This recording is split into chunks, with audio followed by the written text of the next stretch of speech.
우리는 지난 몇 주 동안 본문을 통해서 예수님의 두 아들의 비유를 자세히 살펴보았습니다. 특별히 누가복음 15장은 잃어버린 것과 그것을 찾는 것에 대한 예수님의 비유입니다. 세 번째 비유인 두 아들의 비유는 누가 봐도 탕자인 둘째 아들과 도무지 탕자로 보이지 않는, 그런데 결국 탕자의 태도를 보인 맏아들을 통해서 당시 종교 지도자들인 바리새인들에게 경고의 메시지를 보내고 있고, 또한 오늘을 살고 있는 저와 여러분들에게도 교훈하시는 하나님의 말씀입니다. 탕자의 삶을 살았던 동생이든지 잔치집 안에 있으면서도 탕자의 태도를 보인 형이든지 각자 잃어버린 바 된 상태에서 벗어나야만 하는 것은 마땅한 일입니다. 저들의 마음속에서부터 역동적으로 일어났던 두려움과 분노가 기쁨과 감사와 이 사랑의 마음으로 바뀌어져야 되는 것이죠. 저들은 구원의 즐거운 잔치에 들어가야만 영육의 평강을 얻을 수가 있는 겁니다. 오늘 이러한 잔치집에 초청을 하고 있는 것인데, 그 잔치집에 들어갈 수 있는 그런 필요성이 충분히 우리에게 말씀되어지고 있는 것이죠.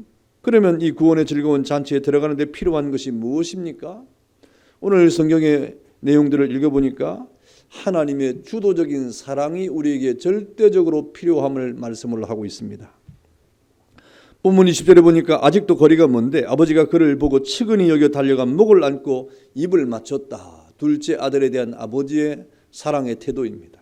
또 28절에 보니까 그가 노하여 들어가고자 하지 아니하거늘 아버지가 나와서 권했다고 하는 말씀은 맏아들을 향한 아버지의 사랑을 나타내고 있는 겁니다. 본문을 볼 때 이 아버지는 두 아들 모두에게 먼저 달려나가서 사랑을 표시했습니다. 그들을 잔치집 안으로 들이기 위해서인 것이죠. 아버지는 저만치 오고 있는 둘째 아들을 대문간에서 이렇게 편안하게 기다린 것이 아니었습니다. 그리고 아들의 죄를 생각하면서 저기 아들놈이 오는구나, 이제 저는 큰 사고를 쳤으니까 납작 엎드려서 들어와야지, 마땅히 그래야지 하고 그렇게 중얼거리면서 죄를 짓고 돌아오는 아들을 아주 차갑게 냉소적으로 맞이하는 그런 태도는 전혀 보이지 않고 있는 것입니다.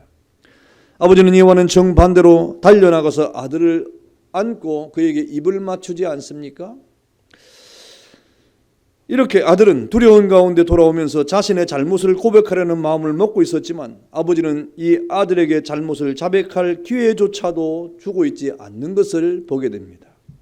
회개가 아버지의 사랑을 촉발하는 것이 아니라 오히려 아버지의 사랑이 그 아들의 회개를 이끌어내고 있는 아주 멋있는 사랑의 장면을 우리는 보게 되는 것이죠.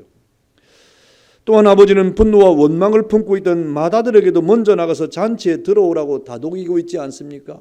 이 맏아들은 이 둘째 아들이 돌아와서 자기 집에서 잔치가 벌어지고 있는 이 사실 앞에 분노를 했습니다. 원망을 했습니다. 그에 대해서 아버지도 먼저 달려나가서 그 아들에게 잔치에 들어오라고 지금 다독이고 있는 겁니다.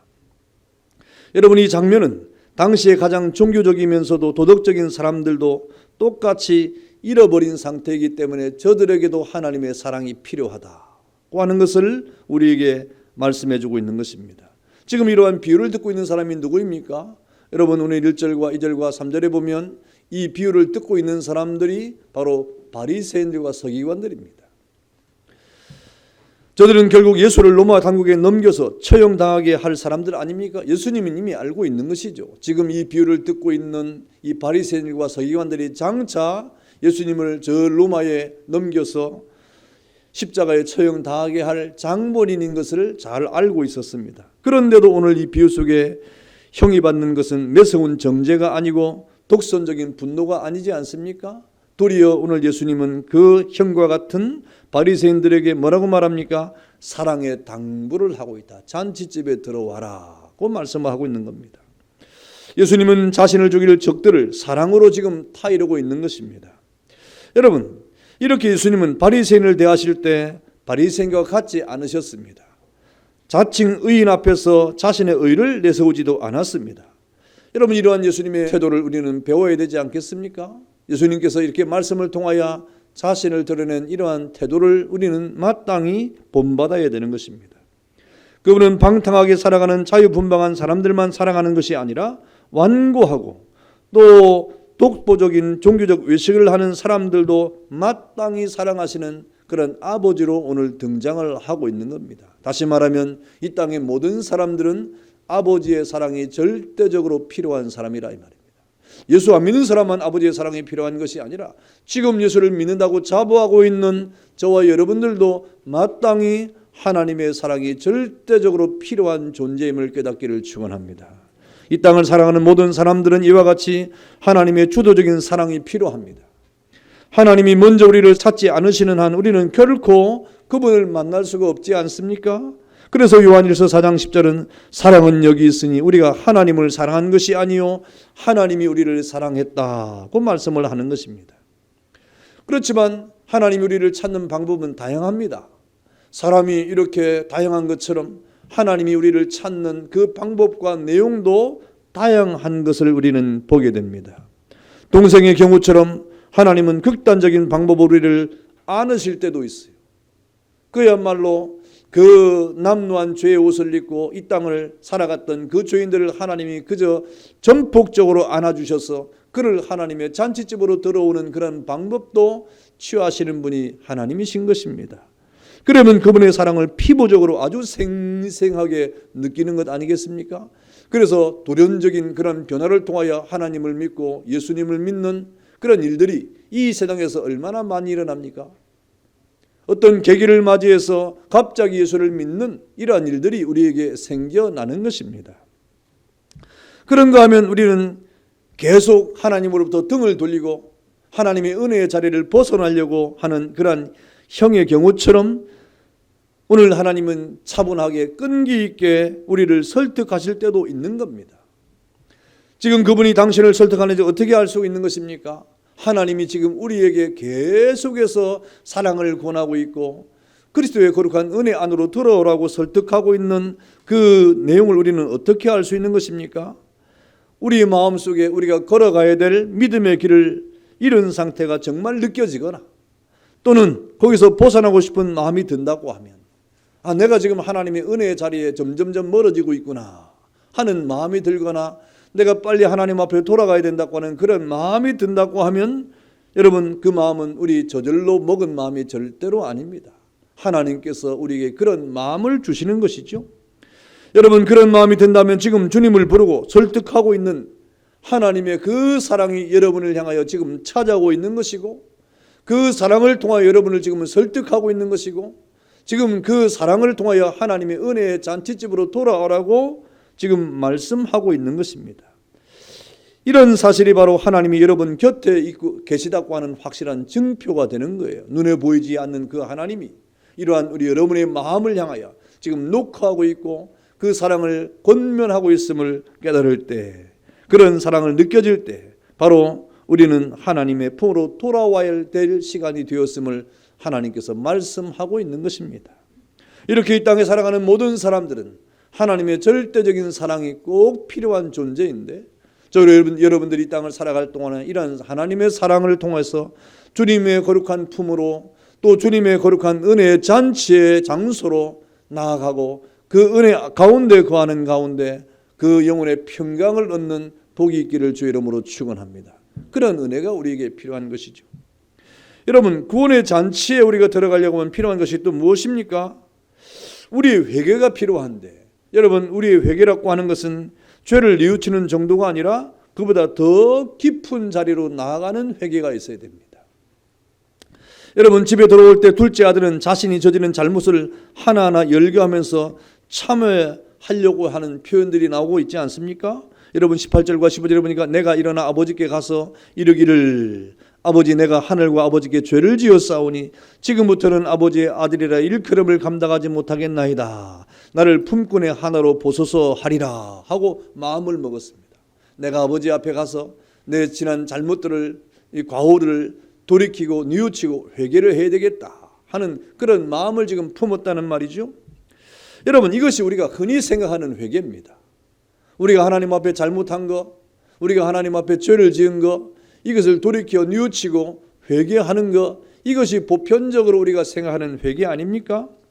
우리는 하나님과의 관계를 바르게 하려면 죄의 목록을 꺼내서 항목별로 그분에게 이 회개하는 이런 사죄를 해야 된다고 생각하는 것입니다. 그것도 틀린 것은 아닙니다. 우리의 죄의 여러 가지 형태를 하나님 앞에 회개하는 것은 당연한 것이죠. 그러나 그리스도인들의 회개는 그것을 훨씬 뛰어넘어야 된다고 하는 것을 성경이 늘 우리에게 말씀하고 있는 겁니다. 여러분, 둘째 아들의 경우에는 분명한 잘못에 대한 회개가 될 수 있을 것입니다. 그래서 오늘 아버지 앞에 내가 그런 회개를 해야 되겠다라고 그런 마음을 먹지 않습니까? 그러나 아버지는 그런 회개의 내용조차도 이미 마음을 먹었기 때문에 아들은 회개한 것으로 간주를 했다, 여겨주었다 이 말입니다. 그래서 회개의 기회조차도 그 아버지의 사랑이 지금 막고 있지 않습니까? 그러나 맏아들의 경우를 보십시오. 그 맏아들의 경우는 죄의 목록을 쉽게 우리가 찾을 수가 없습니다. 맏아들은 집을 나가 아버지의 재산을 허랑방탕하게 사용한 아들이 아니지 않습니까? 그는 잃어버린 채로 아버지의 사랑을 베풀어지는 잔치집의 바깥에 있었으면서도 그가 저지른 잘못은 딱히 죄로 여겨질 만한 것이 찾아볼 수가 없어요. 비록 잔치집 밖에서 아버지와의 관계가 소원하고 그 잔치집에 깊숙이 들어가지는 못했지만 딱히 그 맏아들의 죄가 특별히 이 성경에 기록되어진 것도 없고 마땅히 그 맏아들의 죄가 생각나는 것도 없지 않습니까? 그래서 그는 뭐라고 말합니까? 내가 아버지의 명을 어김이 없었다 라고 말하고 있는 겁니다. 아버지 그것을 부인하지 않았습니다. 아버지도 이 아들의 이런 말을 부인하지 않았습니다. 이 말은 예수님께서도 그에게 흠이 없음을 인정했다고 하는 말이에요. 그렇다면 분명히 잃어버린 상태이지만 죄로 여겨질 것이 없는 사람은 도대체 어떻게 되는 것입니까? 그럼에도 오늘 이 맏아들은 잃어버린 그런 아들로 여겨지지 않습니까? 딱히 죄가 없음에도, 딱히 드러나는 죄가 이렇게 명확하지 않음에도 오늘 성경은 이 맏아들에 대해서 잃어버린 자와 같다고 여김을 받고 있는 것입니다. 사실 대부분의 그리스도인들은 여기에 해당됩니다. 딱히 죄가 없어 보입니다. 저 여러분들이 특별히 하나님 앞에 죄를 지은 적이 있습니까? 우리가 하나님 앞에 죄로 여길 만한 그것이 두드러지게 나타난 것이 있습니까? 그렇다면 그는 회개를 해야 됩니다. 그런 것이 없이 우리는 하나님 안에 있다고 하면서도 이렇게 딱히 죄가 보여지지 않는 그런 상태가 우리의 상태인 것이죠. 그러면서도 아버지의 관계는 온전하지 못한 이러한 상태가 우리의 상태임을 우리는 깨달아야 되는 것입니다. 여러분, 바리새인들은 죄를 지으면 어떻게 합니까? 바리새인들은 죄를 지으면 그 비참하게 참회를 합니다. 죄에 대해서 아주 민감합니다. 그래서 죄를 지으면 아주 비참하게 회개를 하면서 자신을 벌하거나 자신의 어떤 연약함 때문에 비탄에 잠겨서 죄를 뒤집어 쓰고 눈물을 흘리면서 죄 가운데 자신의 죄를 참여하는 이러한 이 행위를 하지 않습니까? 이렇게 바리새인들은 죄에 대해서 아주 민감한 사람들입니다. 그러나 그 정도로 끝나면 그들은 영원히 형과 같은 사람이 될 수밖에 없는 겁니다. 우리가 죄에 대해서 민감한 것은 당연한 거예요. 그러나 그 죄에 대해서 민감한 것으로 끝난다고 하면 우리는 여전히 맏아들과 같은 형과 같은 그런 모습과 다를 바가 없는 것입니다. 그리스도인들은 이러한 회개와 뉘우침으로 만족해서는 안 된다고 하는 사실을 성경은 말씀해주고 있는 것이죠. 그렇다고 하면 진정한 참 회개는 무엇입니까? 맏아들인 형이 구원의 잔치에 들어가지 못하는 것은 자신의 나쁜 행실에 대한 회개가 아니라 선한 행실에 대한 교만 때문에 못 들어가는 거예요. 하나님의 은혜 앞에 깊숙이 우리가 들어가지 못하는 것은 나쁜 행실 때문이 아닙니다. 우리가 무슨 죄가 있기 때문이 아닙니다. 여러분이 하나님 앞에 특별한 악을 행했기 때문에 그 은혜의 잔치에 깊숙이 들어가지 못함이 아니라 도리어 우리의 선한 행실에 그 교만 때문에 하나님의 은혜의 보좌 앞으로 깊숙이 나아가지 못하는 아이러니를 우리가 갖고 살아가고 있다는 사실입니다. 형의 문제는 아버지의 명이 어김이 없다고 하는 스스로를 어렵게 여기는 태도인 것입니다. 그는 자신의 도덕적 이력을 하나님과 사람들에게 내세웁니다. 그의 영적인 문제는 자신이 옳다는 것에서 비롯된 것이에요. 나는 아버지 앞에 여러 해 동안 힘써 일한 것밖에 없다 이 말입니다. 그리고 나는 아버지 앞에 명을 어김이 없다 이 말입니다. 그러면서도 그 아버지가 베푼 잔치에 깊숙이 들어가지 못하는 이 아들의 이러한 아이러니는 어떻게 이루어진 것입니까? 그의 행위에 대한 자신의 의의가 바로 그러한 태도를 보이는 것입니다. 여러분, 이러한 행위는 지독히 독선적인 태도입니다. 형은 이러한 태도를 유지하기 위해서 끊임없이 다른 사람과 비교하고 깎아내리는 흠집을 내야 되지 않습니까? 그래서 자신은 아버지 앞에 뭐라고 말합니까? 내가 여러 해 아버지를 섬겼다라고 자신의 그 삶을 이렇게 나타내고 있는 겁니다. 그러면서 동생은 뭐라고 말합니까? 아버지의 살림을 창녀들과 함께 삼켜버린 이 아들이라고 깎아내리지 않습니까? 이렇게 바리새인과 하나님 사이를 막는 주된 장벽은 그들의 죄가 아닙니다.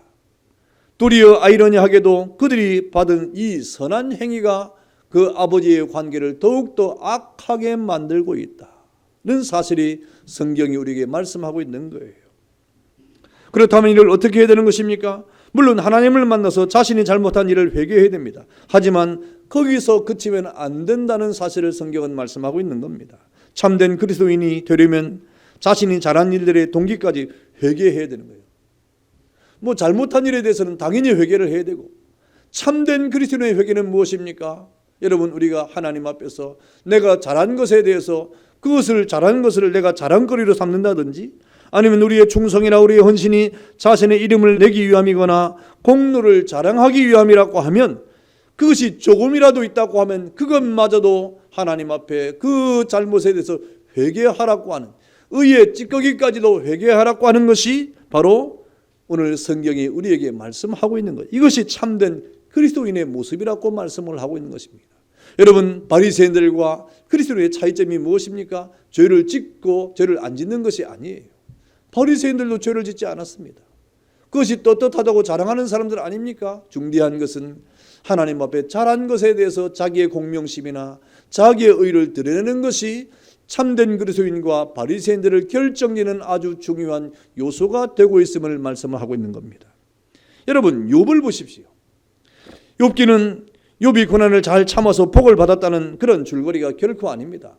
뭐 고난을 잘 참으면 복이 있다, 그런 것은 우리에게 말씀하는 것이 아니에요. 그렇다고 욥이 이 세상의 모든 고난을 다 떠안고 산 것도 아닙니다.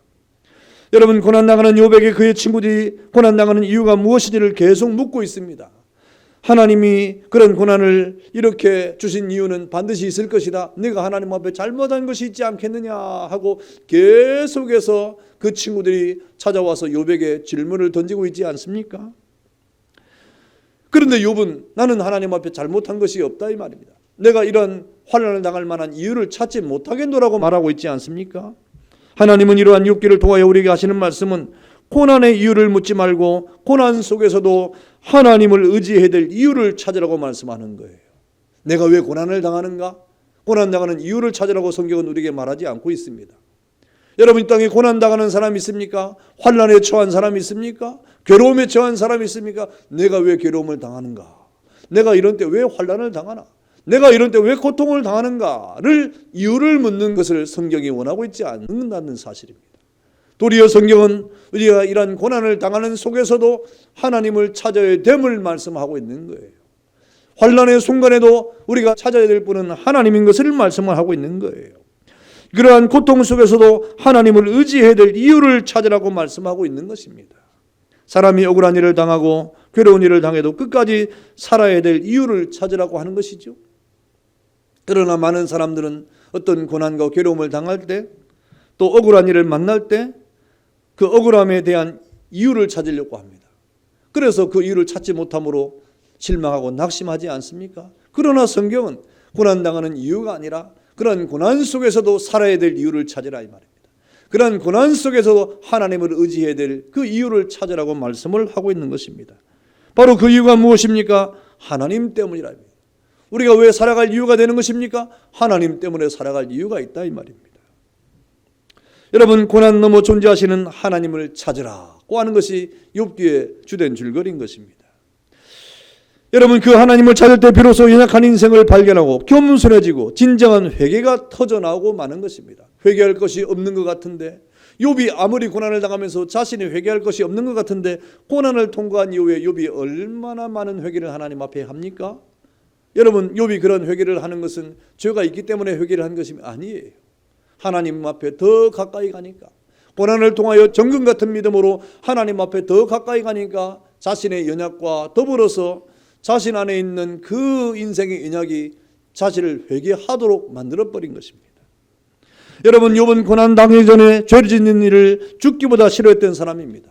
욥기 1장에 보니까 욥이 얼마나 죄짓는 것이 싫었던지 자녀들이 잔치를 하고 나면 혹시나 죄를 지을까 봐 자녀들 한 사람 한 사람을 향하여 하나님 앞에 번제하도록 이렇게 하지 않았습니까? 그만큼 죄에 대해서 아주 알레르기가 있는 사람이 욥이에요. 그런 욥을 향하여 하나님이 뭐라고 말합니까? 온전하고 정직하여 하나님을 경외하는 악에서 떠난 자라고 하나님이 그렇게 했을 정도입니다.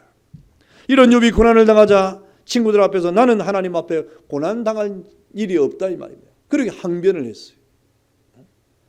그렇게 의인이었고 그렇게 하나님을 경외해서 악에서 떠난 자였던 욥이 고난을 당하니까 나는 이렇게 고난받을 일이 없다라고 항변을 하지 않습니까? 그런데 고난을 통과한 이후에 그동안에 욥이 그 고난을 통과하면서 하나님 앞에 경험하는 가운데 고백했던 것이 무엇입니까? 고난 당하기 전에는 내가 하나님을 귀로만 들었던 것 같았는데 고난을 당하고 난 이후에는 내가 눈으로 주를 배웁니다. 그랬습니다. 고난을 당해보니까 하나님이 더 가까워졌다 이 말입니다. 고난 이후에 하나님이 어떤 분인가를 더 깊이 알았다 이 말입니다. 여러분, 그래서 고난 당하기 전에는 욥은 자신의 죄를 짓지 않으려는 삶을 살고자 급급했지만 그러나 고난 이후에는 그런 죄의 문제에 거슬리지 않고 도리어 하나님을 온전히 알지 못한 것에 대한 회개와 더불어서 하나님을 눈으로 배운 것처럼 하나님 안에서 평강을 누리는 사람이 되었다 이 말입니다. 여러분, 우리가 이 땅을 사는 그리스도인은 바로 이런 것입니다. 우리가 그리스도인이라고 하는 이러한 거룩한 삶을 살아가는 하나님의 자녀들은 죄를 짓는 일 앞에 급급한 죄를 어떻게 해결할까에 대한 그런 급급한 삶을 살아가는 사람이 아니에요. 그런 삶은 바리새인과 같은 것입니다. 물론 우리의 모든 죄악은 회개를 해야 됩니다. 그럼에도 우리가 하나님 앞에서 그리스도인의 진정한 회개는 무엇입니까? 우리 자신 속에 있는 연약, 우리 안에 있는 교만, 우리 안에 있는 이 인간의 공명심, 하나님 앞에 우리가 헌신과 충성에 대한 여러 가지 우리의 행위에 대해서 무엇인가 자신을 드러내려고 했던 그것마저 잘한 것에 대한 것마저도 그것이 자신의 어떤 공명심이 있다고 하면 그것마저도 우리는 회개하는 것이 진정한 그리스도인의 회개라고 말씀을 하고 있는 거예요. 여러분, 우리는 이 모든 죄의 이면과 또 우리가 스스로 자신이 주인이 되려 했던 그런 모든 죄를 회개할 줄을 알아야 된다고 말씀하고 있는 것입니다. 우리의 죄악과 착한 행실 양쪽 모두 배후에 스스로 주인 되려고 했던 그런 우리의 갈망이 도사리고 있다고 하면 우리는 그것마저도 하나님 앞에 내어놓고 우리는 회개를 해야 된다고 하는 말씀을 하고 있는 것입니다. 여러분, 악한 행실의 죄를 이기는 것은 단지 우리가 선행을 행하는 것이 아닙니다. 악한 것을 이기는 것은 선행을 행하는 것이 아니라 도리어 우리는 하나님의 거룩한 은혜 안으로 깊숙이 들어가는 거예요. 하나님과 더불어 사는 거예요. 그래서 여러분, 에녹은 300년 동안 하나님과 동행했다고 하는 말씀을 하고 있지 않습니까? 하나님과 동행은 여러분 더 이상 우리를 죄의 길로 인도하지 않습니다. 하나님 안에서의 행복함과 하나님 안에서의 평강을 누리게 하는 것입니다. 그렇게 되면 모든 것이 달라지는 거예요. 하나님에 대한 것과 자신에 대한 것과 타인에 대한 것과 세상에 대한 것과 그리고 직업에 대한 것과 자신의 죄와 덕을 대하는 방식이 달라집니다.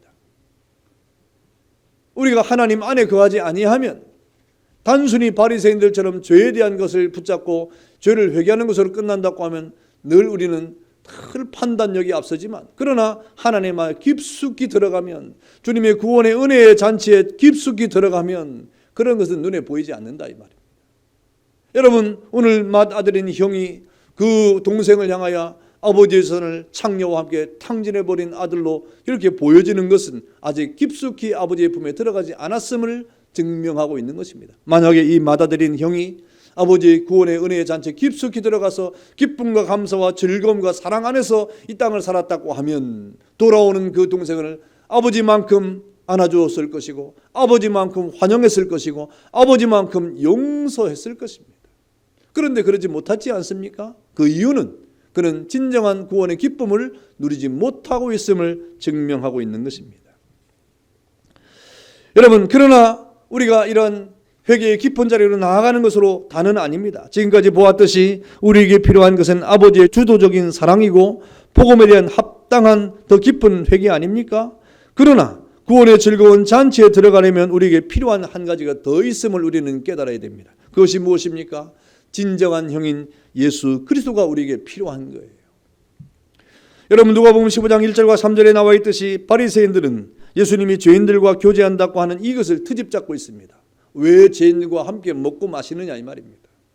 그러자 그분은 그들에게 하나가 아닌 이 세 가지 비유를 들려주고 있지 않습니까? 첫 번째 비유는 잃어버린 양의 비유입니다. 어떤 사람이 100마리 양떼를 치던 중에 한 마리가 길을 잃어버렸습니다. 목자는 한 마리의 손실을 감수한 게 아니라 나가서 찾아 나섰어요. 그리고 마침내 잃어버린 양을 찾아서 그리고 돌아왔습니다. 그러자 많은 사람들을 불러 모아가지고 나와 함께 즐기자, 나의 잃은 양을 찾아내었다라고 말했습니다. 두 번째 비유는 잃어버린 동전의 비유입니다. 비유 속의 여자는 집에 있던 은화 10개 중에 하나를 잃어버렸습니다. 그녀 역시 손해를 보았다고 체념하기는커녕 등불을 켜고 집을 쓸면서 동전을 마침내 찾아냈습니다. 마침내 찾아내자 친구들과 이웃을 불러서 나와 함께 즐기자, 잃어버린 동전을 찾아냈다 하고 이렇게 또 함께 즐거워하지 않습니까? 그리고 세 번째 비유가 우리가 지금까지 말씀을 들었던 잃은 두 아들의 비유입니다. 이 세 이야기의 유사성은 아주 명백하죠. 그것이 무엇입니까? 비유마다 양이나 동전이나 아들을 뭔가 잃었다 이 말, 잃어버렸다 이 말입니다. 그리고 다시 찾았다는 내용이 있습니다. 그리고 이야기마다 잃었던 것을 찾았는데 흥겹고 기쁜 잔치로 끝이 나고 있지 않습니까? 이것이 아주 공통된 뚜렷한 그런 유사성입니다. 그러나 세 번째 비유와 처음 두 번째 비유에는 한 가지 극명한 차이가 있는데 그것이 무엇인가 하니까 처음 두 비유에서는 잃어버린 것을 향하여 찾아 나서는 적극적으로 잃어버린 것을 찾습니다. 그 찾는 일에 대해서 한눈 팔지 않습니다. 반드시 그것을 찾고야 말겠다고 하는 강한 의지를 가지고 잃은 양을 찾고 잃은 동전을 지금 찾고 있지 않습니까? 그리고 마침내 세 번째 이야기로 넘어가면서 잃어버린 아들의 공경에 처했을 때 가만히 보니까 아무도 찾지 않습니다. 그 누구도 찾으러 나가지 않습니다. 이것이 이 세 번째 비유와 앞에 두 번째 비유의 차이점입니다. 여러분, 예수님이 이러한 비유를 통해서 잃어버린 아들을 찾아 나설 사람이 누구인가를 우리에게 말씀하고 있는 거예요. 그렇다고 하면 이 잃어버린 아들을 찾는 사람은 도대체 누구이냐? 본문의 아버지가 아들을 사랑으로 맞이하고 있습니다. 그러나 형이 반대를 하고 있는 모습을 우리가 보게 됩니다. 여러분, 사실 성경 속의 형들은 동생에 대해서 그렇게 호의적이지 않아요. 형제들의 어떤 역사적 내용들을 보면 이 형들이 이 동생에 대해서 그렇게 호의적이지 않습니다. 여러분, 대표적으로 창세기에 나온 가인과 아벨의 경우도 그렇지 않습니까?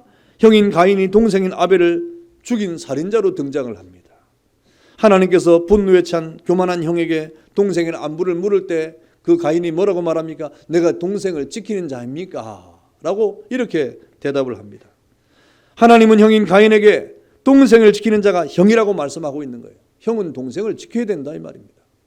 형은 동생을 찾아야 된다 이 말입니다. 하고 지금 하나님은 가인에게 동생이 어디 있는가를 묻고 있는 거예요. 여러분, 그러나 이 세상의 형들은 동생을 지키기는커녕 시기하고 질투할 뿐 아니라 살기를 가지기도 하지 않습니까? 우리에게 동생을 받아들이고 지키는 진정한 형이 세상에 있는 것입니까? 오늘 성경은 우리에게 그 말씀을 하고 있는 거예요. 동생을 찾을 진정한 형은 누구인가? 사실 잃었던 동생이 돌아왔을 때 다시 받아들일 수 있는 것은 오직 형의 희생으로만 가능한 것입니다. 여러분, 아버지가 있지만 그러나 오늘 동생이 돌아왔을 때 둘째 아들을 집으로 들이기 위해서는 형이 허락을 해야 되는 거예요. 형이 동의를 해야 되는 거예요. 왜 그렇습니까? 이미 동생이 떠나기 전에 아버지 유산이 다 분할이 됐어요. 동생은 자기 분깃을 가지고 떠나버렸어요. 그리고 나머지는 형 분깃입니다. 그래서 아버지가 형에게 뭐라고 말합니까? 내 것이 다 내 것이 아니냐. 이 말은 빈말이 아닙니다. 실제로입니다. 사실입니다. 지금 아버지에게 있는 모든 것은 이제 형에게 유산되어질 분깃이라 이 말이죠. 남아있는 가사는 한 푼도 빠짐없이 다 형의 것입니다. 옷과 반지와 살찐 송아지도 다 소유권이 사실은 형에게 있는 겁니다. 그러니 그 둘째 아들이 돌아왔을 때 그 집안으로 드리려고 하면 반드시 형의 동의가 필요한 거예요. 여러분, 우리는 보통 돌아온 탕자를 받아들이는 것이 아버지의 사랑과 용서로 되어진다고 생각을 합니다. 이는 사랑과 용서는 항상 값없이 무조건적이어야 한다는 단순한 논리 아닙니까? 그러나 용서라고 하는 것은 가해자에게는 값없고 무조건적이지만 피해를 입은 쪽에서는 엄청난 희생이 따라오는 거예요. 동생에게서는 값없이 주는 은혜의 용서이지만 형에게서는 형은 무엇입니까? 큰 희생을 치러야 된다 이 말입니다. 그러니 형의 동의가 반드시 필요한 것입니다. 여러분, 동생의 지위가 값없이 회복된 것은 형의 엄청난 희생이 있어야 된다는 것입니다. 아버지가 둘째 아들을 그냥 용서할 수 없다는 것입니다. 누군가 그 대가를 치러야 된다는 것이죠. 이는 형의 희생이 아니고는 아버지도 그를 도로 받아들일 수 없는 것을 말씀하고 있는 겁니다. 다른 방법이 없어요. 다른 길이 없어요. 진정한 형의 용서와 진정한 형의 그러한 그 큰 희생이 따라가야 되는 것입니다. 그러므로 진정한 형은 어떤 형입니까? 어떤 대가를 치르더라도 잃어버린 동생을 찾아 구원할 사람이 진정한 형이 되는 것입니다. 그러한 진정한 형이 누구입니까? 오늘 본문에는 보이지 않습니다. 오늘 마다는 진정한 형이 될 수가 없음을 말씀하고 있지 않습니까? 그렇다고 하면 예수님이라는 비유를 통하여 우리에게 이러한 동생을 맞이할 수 있는 진정한 형은 누구인가를 우리에게 묻고 있는 거예요. 누가 우리의 진정한 형이 될 수 있느냐? 그분은 바로 예수 그리스도 한 분밖에 없음을 우리에게 말씀해 주고 있는 겁니다.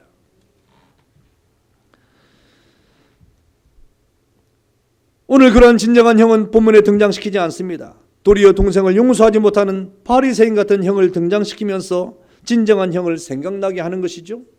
우리의 그러한 형은 바로 예수님인데 그분은 우리를 옆나라로 찾으러 간 그런 정도가 아니라 저 높은 보좌를 버리고 이 낮은 땅으로 오신 분입니다. 어느 정도의 한정된 희생이 아니라 자신의 목숨을 이 땅에 십자가에 내어놓기까지 진정한 동생들을 사랑했던 진정한 형이 바로 예수 그리스도임을 예수님은 말씀하고 싶은 것입니다. 여러분, 자신의 무한대의 이 목숨의 가치를 통하여 그 기꺼이 자신의 목숨을 십자가에 내놓는 이러한 큰 희생을 통해서라도 이 땅에 죄인으로 살았던 동생들을 하나님 아버지의 잔치집으로 드리기 위해서 이 땅에 오신 분이 바로 예수님이신 것을 말씀하고 있는 겁니다. 여러분, 이렇게 용서와 사랑은 언제나 대가가 따르는 것입니다. 누군가가 값을 치러야 되지 않겠습니까? 우리의 진정한 형이신 예수님께서는 희생을 감수하지 않는 한 잃어버린 동생은 아버지 집에 들어갈 수 없을 뿐 아니라 한 식구가 될 수가 없는 것은 자명한 사실인 것입니다. 우리의 진정한 형이신 예수님께서는 우리 대신 우리의 빚을 십자가에서 갚아주신 것입니다. 거기서 그분은 옷과 존엄성이 벌거 벗겨지셨습니다. 그 이유는 우리의 자격 없는 존엄성과 그 거룩한 구원의 신분의 옷을 입혀주기 위해서 주님은 도리어 십자가에서 자신의 거룩한 옷을 벗겨버림을 당한 것입니다. 십자가에서 예수님은, 우리 형님 되신 예수님은 버림받으셨기에 우리는 하나님의 집에서 은혜로 값없이 그 은혜의 잔치에 들어갈 그런 은혜를 받은 것입니다. 여기서 그분 예수님이 영원한 형벌의 잔을 마셨기에 우리는 아버지의 기쁨의 잔을 함께 나눌 수가 있는 것이죠. 지금 우리가 받고 있는 이 무한한 사랑, 우리가 받고 있는 이 무한의 기쁨, 우리가 받고 있는 구원의 즐거움, 저와 여러분이 받고 있는 이 거룩한 하나님의 은혜, 이것은 진정한 형이 되신 예수 그리스도의 희생이 없이는 이루어질 수 없는 것임을 깨닫기를 축원합니다. 거저 받은 것이 아니라 이 말입니다. 값없이 받은 것처럼 우리가 생각되지만 이것은 엄청난 희생에 따른 결과임을 여러분은 깨달아야 된다 이 말입니다. 그러므로 우리가 구원의 즐거운 잔치에 들어가는 것은 그냥 되는 것이 아닙니다. 진정한 형이신 예수 그리스도의 은혜가 있어야만 가능한 것입니다. 오늘과 저로 죽었던 동생과 같은 우리를 아버지 집으로 데려오기 위해서 치러진 대가를 보고 여러분은 어떤 생각을 하십니까? 여러분은 감사해야 될 뿐 아니라 정말 가슴 뭉클한 여러분의 뜨거운 감정을 가지고 하나님의 거룩한 은혜 앞에서 서야 되지 않겠습니까? 그것이 진정한 형 예수 그리스도에 대한 우리의 감정이 되어야 되는 것입니다. 사랑하는 성도 여러분, 우리 앞에 벌어지는 구원의 즐거운 잔치에 들어가려면 주인의 상태로는 들어갈 수 없습니다. 구원의 예복을 입지 않으면 잔치집에서 내어쫓김을 당하기 때문에 그렇습니다. 그러므로 구원의 즐거운 잔치집에 합당한 예복을 입고 기쁨과 감사와 사랑의 마음으로 참여를 해야 되지 않습니까? 여러분, 동생이 가지고 있던 두려운 마음을 가지고는 갈 수가 없어요. 형이 가지고 있는 그 분노의 마음을 가지고는 그 잔치에 들어갈 수가 없어요. 여러분, 하나님 앞에 우리가 죄를 회개하는 것뿐만 아니라 우리가 정말 죄로 여기지지 않았던 우리 속에 있는 여러분 가슴의 깊숙한 곳에서의 내면에 여러분은 자에 대한 그런 연약과 하나님 앞에서의 공명심과 여러분의 그 작은 것이라도 이 교만이 있다고 하면 그것마저도 우리가 깊은 회개의 자리에 들어갈 때 진정한 그리스도인이 되는 것입니다. 여러분, 우리 마음속 깊은 곳에서 두려움과 분노의 역동성이 우리의 하나님에 대한 사랑과 기쁨과 감사를 막고 있다고 하면 그것을 우리는 하나님 앞에 털어내야 되는 것입니다. 바리새인과 예수님의 제자의 핵심적 차이는 무엇입니까? 겉으로 드러나는 것이 아닙니다. 그 마음의 깊숙한 그 마음의 동기에서부터 그것이 이렇게 구별되는 것입니다. 하나님 앞에 죄를 회개하는 것이 무엇입니까? 바로 하나님에 대한 두려움 때문에 죄를 회개하는 거예요. 하나님을 대할 때 저들은 두려움으로 대했습니다. 그들은 하나님이 자애로운 아버지가 아니라 깐깐한 상전쯤 되는 것처럼 정말 이렇게 여겼던 것입니다. 그래서 늘 거리가 있던 거예요. 늘 가까이 가지 못하는 거예요. 늘 거리가 먼데 늘 아버지 집에 깊숙이 들어가지 못하고 무언가 이렇게 그 마음의 깊숙한 곳에서 하나님의 은혜를 깨닫지 못하게 되는 것입니다. 그래서 정말 신뢰하거나 사랑하지 않는 거리감이 있었던 것이죠. 그러나 우리 그리스도인이라는 것은 무엇입니까? 우리 예수 믿는 그리스도인은 하나님의 거룩한 은혜의 그 보좌 앞으로 마음이 변하는 거예요. 우리 마음 속에서 그 하나님의 거룩한 은혜의 그 품으로 들어가려고 하는 그런 강력한 의지가 있는 것입니다. 진정한 하나님의 은혜 안에서 진정한 안식을 얻는 것이 예수 믿는 사람입니다. 여러분, 그것은 바로 영광의 그런 형체를 비워서 종의 형체를 가지신, 그리고 자신의 목숨을 친히 십자가에 내어놓으신 예수 그리스도를 통하여 만 이루어질 수 있는 것임을 깨닫기를 축원합니다. 그럴 때 우리는 진정한 평강을 누리고 진정한 평안 안에서 예수 그리스도의 은총 가운데 구원의 즐거운 잔치에 들어갈 수가 있는 것입니다. 이러한 예수님의 거룩한 은혜, 이러한 우리의 변화를 통하여 여러분 구원의 잔치에 거룩한 즐거움과 안식을 취하는, 그래서 여러분 속에서 하나님의 사랑을 깨닫고 진정한 회개의 깊은 자리에 나아가고 진정한 형이신 예수 그리스도의 은총을 통하여 구원의 기쁨을 마음껏 누리고 즐거워하고 감사하고 사랑에 충만한 그런 은혜의 삶을 살아가는 여러분 되기를 주의 이름으로 축원합니다. 다 같이 한번 기도하겠습니다.